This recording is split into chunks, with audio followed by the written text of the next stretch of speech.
ગુંદી, બાજરાનો રોટલો, ખીચડી અને ગરમા ગરમ શાક અને કઢી. આ સેવા કેમ છે ડાકોર જતા રસ્તામાં જહુભાઈ અને એમની ટીમનું.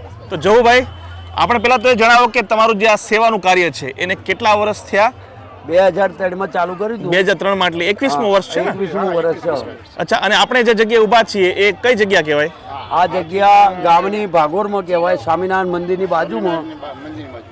અચ્છા, ધર્માજાની જગ્યા હતી, એની અંદર અમે આ કાર્ય કરીએ છીએ. હાથીજણ ગામ કહેવાય ને? હાથીજણ ગામ.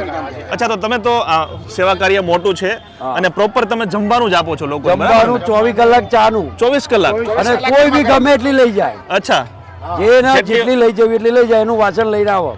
ઓકે. અને મેં જોઉં છું કે બહેનો પણ આપણી સાથે છે, તો પ્રોપર મેં તમને કીધું કે જેવી રીતે ખીચડી છે, રોટલા છે, બુંદી છે અને શાક ને વગેરે તમામ વસ્તુ છે, બધું લાકડા ઉપર રોધવાનું. અચ્છા, અને તો કેટલા લોકો તમારી સાથે હશે? કેમ કે કામ મોટું છે એટલે વધારે લોકોની જરૂર પણ મારી પડે. જોડે 100-150 માણસનો કાફલો છે.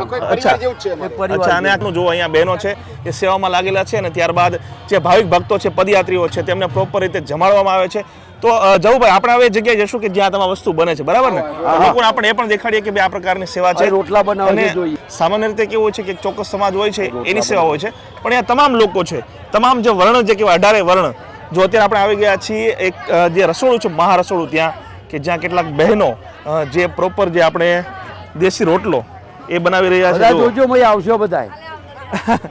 બધાને આપણે વિડીયો શૂટિંગમાં લેવાના છે. જો આ તમામ લોકો જે છે તે સેવા કરી રહ્યા છે.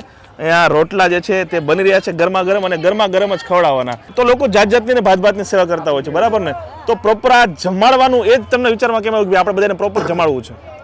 અમે ડાકોર વાળાને બહુ માનીએ છીએ જી. અને અમારા ગામ ઉપર રહીને નીકળે છે, અને મને માતાજી ધૂણ્યા તો મને પ્રેરણાથી અચ્છા, કે મારો અવતાર અહીં આવ્યો છે, જી જી જી, તો આ ગામ અહીં રહી નીકળે છે, તો હું આ કામ ના કરું?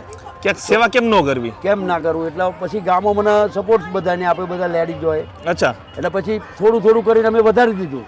એટલે બની શકે શરૂઆતમાં થોડું નાનું હોય, પણ જેમ જેમ પછી લોકો બહુ વધી વધતા જાય એટલે એક સંઘ બની જાય. એક અમારે ચાનો કેમ્પ હતો, પણ અમે કીધું કે આપણા મંડળને ક્યાંય ખાવાનું નહીં, આપણે અહીં જ બનાવવાનું. પછી એમ કીધું બધા માટે બનાવો. ઓકે. અમારો રસોઈ હતો કે આવી તમે ગોઠિયા બે તો બીમાર થાય, હા, એના કરતા તમને ખીચડી ને કઢી બનાવી આલું, હા, અને તમને સસ્તું ને સારું પડે.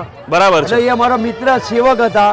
હા હા હા, એ અમારા સેવક હતા, પોહિત મહેતા વાળા. અચ્છા અચ્છા. એટલે એ રસોડા વાળાએ રસોડા બહમણ અમને સલાહ આલી, હા, એટલે અમે આ બનાવવાનું ચાલુ કર્યું, અને સેવકોએ આપણો સહકાર આપ્યો. બરાબર છે. બાકી નાસ્તાનો સેવા કેમ તો ઘણા બધા હોય, પણ પ્રોપર જેને જમવાનું કહેવાય એવા ખૂબ ઓછા છે રસ્તામાં, જેમાંથી એક સેવા કેમ તમારો છે, બરાબર ને? જો આખો એ મંડપ છે કે જ્યાં જે છે આ સેવા ચાલતી હોય છે. જો આ લોકોનું જે છે એક મોટું પોસ્ટર પણ છે જેમાં લખેલું છે નામ આપણું આયોજક જ લખવાનું, બીજું નહીં લખવાનું. અચ્છા, જસુભાઈ ભુવાજી આયોજક કરે છે. એ તમે, બરાબર ને? જસુભાઈ ભુવાજી, એ તમે હાથીજણ ગામ, એટલે મારા ગામનું નામ આપવાનું. બરાબર છે. મારું આપણે તો નિમિત્ત છીએ. તો આગળની સાઈડમાં આપણે આવીશું જે વસ્તુ યુઝ થતી હોય છે. જેમ કે અહીંયા જો, અહીંયા કઢી છે, જે કઢી બનેલી છે, ખીચડી વગેરે તમામ અહીંયા બનેલું હોય છે. ગુંદી અહીંયા છે, ખીચડી અહીંયા છે. જો આગળ પણ મોટું પાત્ર છે, મોટું એક પાત્ર છે જેમાં ભાવિક ભક્તો માટે ખીચડી વગેરે બનાવવામાં આવી છે. અને જે પણ વસ્તુ ખેતર રાખીએ છીએ, ટ્રોલી લાઈને આની અમે બધું ભરી દઈએ. ખર્ચમાં એવું છે કે હું ભૂવો છું, કોઈ મને પેરવણી આપે, કોઈ મારા પૈસા આવે તે પૈસા હું વાપરતો નહીં, ભેરા કરીને આમાં કાઢી નાખું છું. એક એક કરીને લખેલું છે જો, બાજરીના રોટલા, શાક, કઢી, ખીચડી, વિસામો છે ને. પ્રોપર લોકેશન કેવું હોય તો સ્વામિનારાયણ મંદિરની બાજુમાં વન કુટીર, અને ગામ છે હાથીજણ.